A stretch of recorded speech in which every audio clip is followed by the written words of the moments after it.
All right, and welcome everybody to another edition of the GSMC Football Podcast brought to you by the GSMC Sports Network. As always, I'm your host, Kenneth Grunfelder, and it's great to have you guys here on this Friday, May 10th. We have a lot to talk about on the show today. Before I get into that, just want to remind you guys, as always, to tip or donate and get your comments recognized, make sure to go to the following link. That is GSMCPodcast.net. Again, that really helps the show, makes the show more interactive between myself, the host, and you guys, the viewers. Again, that is GSMCPodcast.net. And as always, it is displayed on the ticker at the bottom of the show segment down below. So, quickly, we'll run through what we're going to talk about for today. So, we're going to start off the show, talk about the NFC North, do some post-draft power rankings, rank the four teams within that division, then some overall thoughts on the NFL draft, and then I'll get into Jared Goff talking about his contract situation and how the Lions want to make it a priority to, sign him to a long-term deal. And then I'll talk about Joe Burrow and his comments on T. Higgins and Trey Hendrickson talking about their contract situations. But for the first two segments, I am joined by two special guests.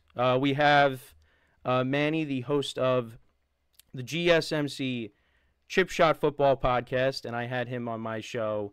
Or no, it was the other way around. Sorry, I apologize for that. He was on. I was on his show not too long ago, and we also have Emran, the host of the GSMC Soccer Podcast. So, guys, welcome to the show. How you guys doing? Pretty good, Kenneth. Thanks for having us on here today. Oh, Emran, we can't hear you. Doing great. Thanks for having me. Yeah, of course. Yep, good to go. All right, yeah. So, I don't know who wants to start ranking these four teams here. I figured since you guys are the guest, if one of you guys wants to start, go ahead. Give your overall thoughts on not just like with their drafts, but like the kind of off season that these teams had. I don't know which one of you guys wants to go first. I could start. I guess ranking them overall, I would probably keep the Lions at first, then the Packers, then Lions, Packers. Then I'm gonna go Vikings, then the Bears. Just overall, I think the Lions still top to bottom. I've seen their roster do it. They have the talent to compete with any of them. I like what they did in the offseason there, like you mentioned, Kenneth.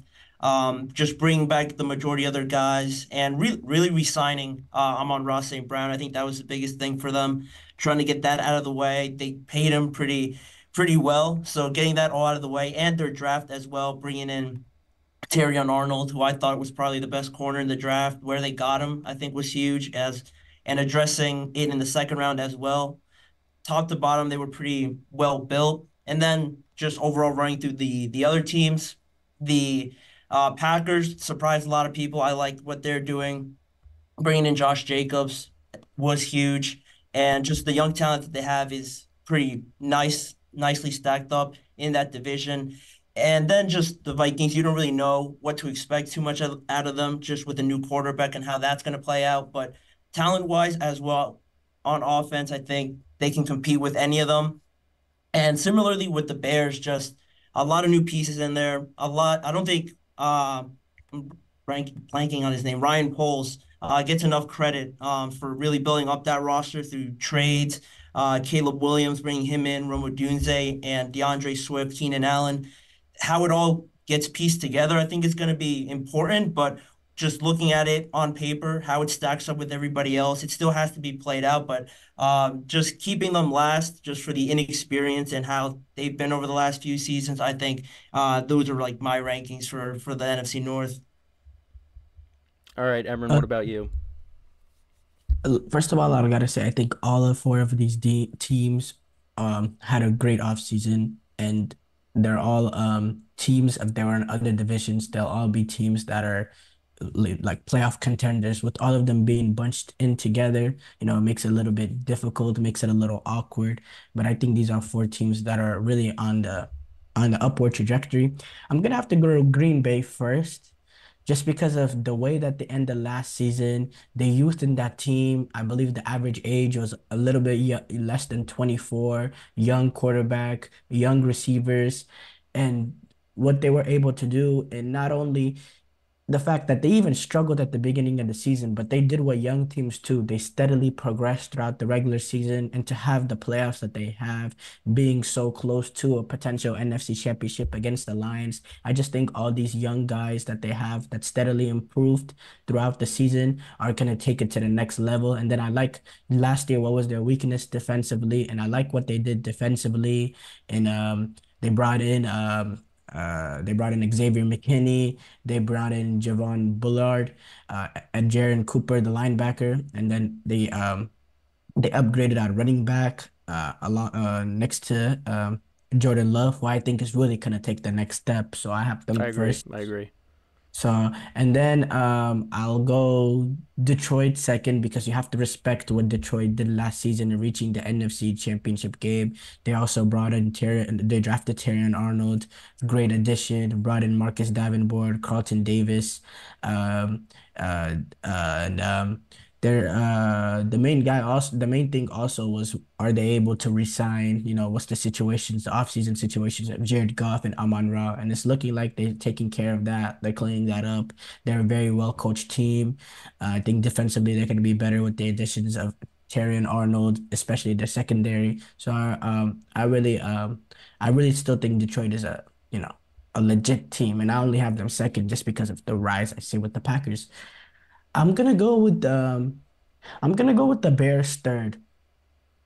First of all, there was a question mark whether or not they should do this Justin Fields, Caleb Williams thing. I think absolutely the right decision to take that kind of player. I think Justin Fields had a ceiling that Caleb Williams doesn't. First of all, I just want to go there. Second, all these teams, once they get a young quarterback, it takes them a year or two to get that superstar next to him, superstar playmaker next to him. When you look at Jalen Hurts, it took them a few years to get A.J. Brown next to him. Kyler Murray, it took them that second year to get DeAndre Hopkins.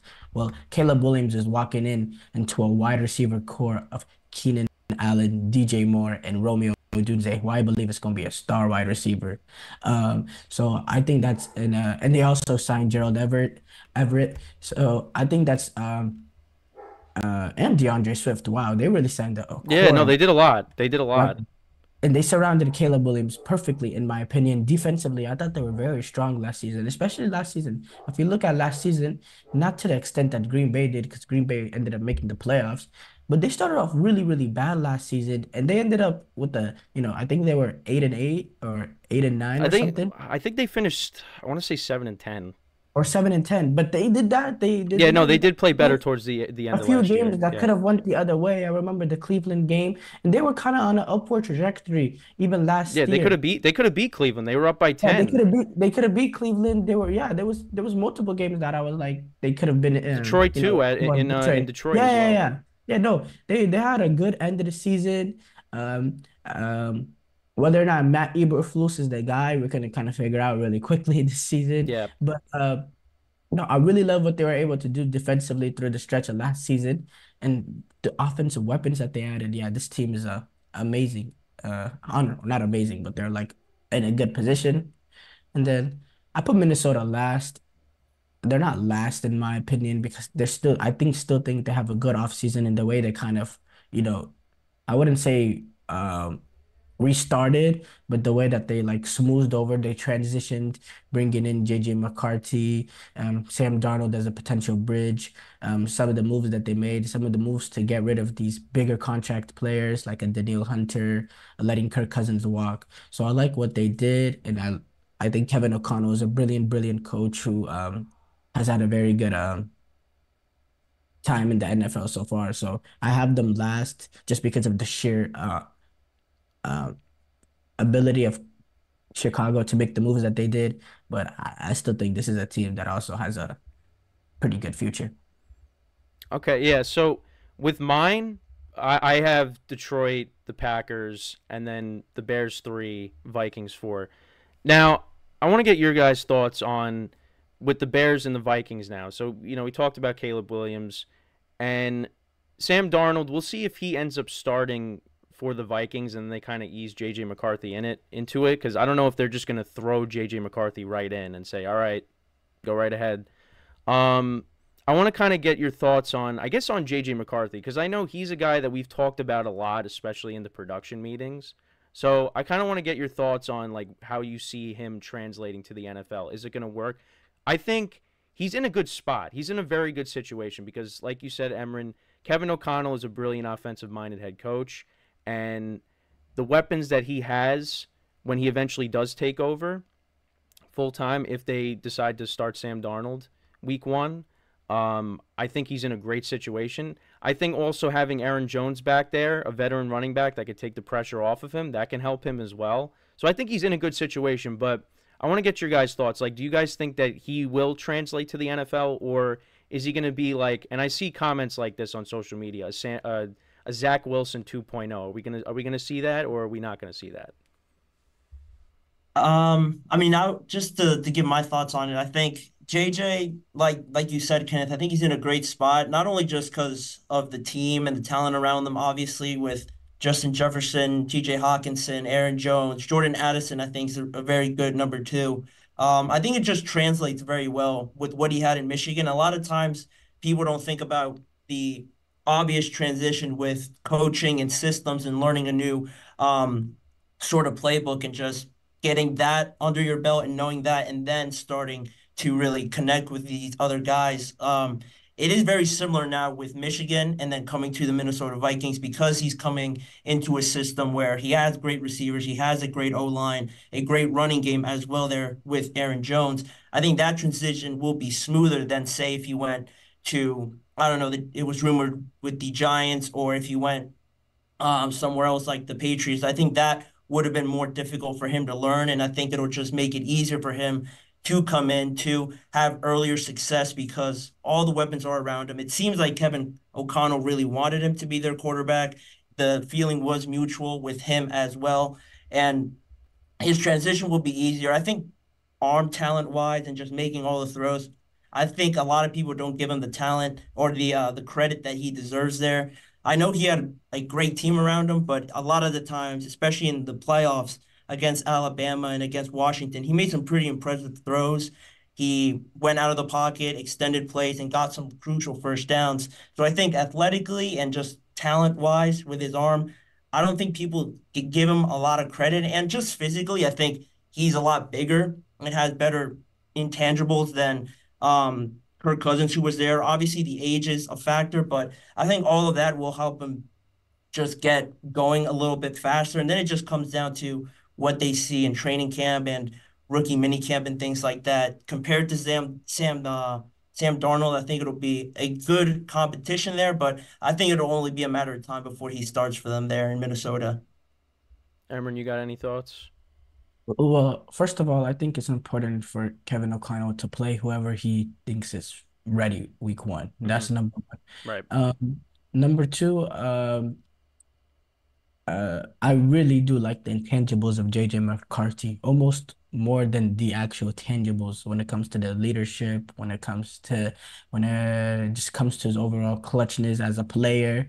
I like that a little bit more than his just pure ability. Not saying he doesn't have an arm or anything, but he's a good quarterback. He can throw at multiple angles. He has velocity, and I think he has a good ability to read a defense. He doesn't have that many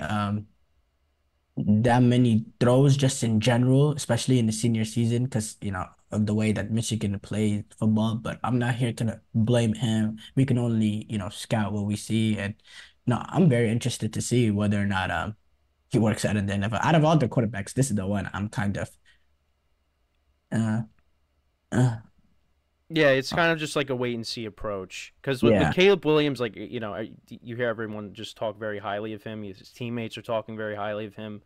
So, and he's the number one overall pick. So, you got him, and then you got J.J. McCarthy, who it's just like there's a lot of. I see a lot more negative than positive because of just the school he went to, and what he was asked to do. I mean, you watch the national championship game, and Michigan, all they did was run the ball. But you know what? If it's working, why if it ain't broke, don't fix Right. it. So like I Even do throughout understand the that. season, even throughout the regular season, that's all they ran the Yeah. ball. Yeah. So for me, I'm not one of those people that's gonna be like, one side or the other. I gotta actually like see him play in the NFL. And if he goes out there and plays really well, then, all those naysayers are going to be wrong. But, I think he's in a good situation. So I think he can succeed with the situation. And if that's not the case, well, then the Vikings have a problem. But because, like we talked about, their roster is pretty good. And really all the rosters in this division are good. It's just, we got to see these two rookie quarterbacks go out there and play well, because we saw Jordan Love, how he played towards the end of last year, and Jared Goff as well. Like, we know what we're getting out of them. But we got to see what we get out of these rookie quarterbacks here. So, yeah, I think that pretty much sums it up with this segment here.